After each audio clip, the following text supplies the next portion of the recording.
inventory data collection.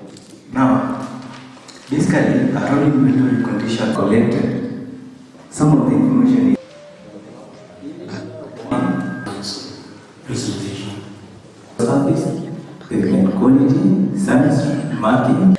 This information is to prioritize maintenance and rehabilitation. Okay.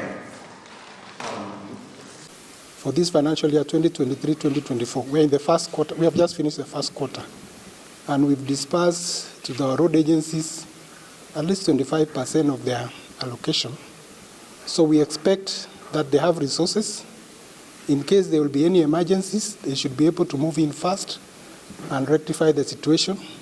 If there will be a road which will be cut off or a network which will be impassable, it's expected that they will address the issue or the problem as soon as it happens. The challenges that are being normally experienced by counties is the resources.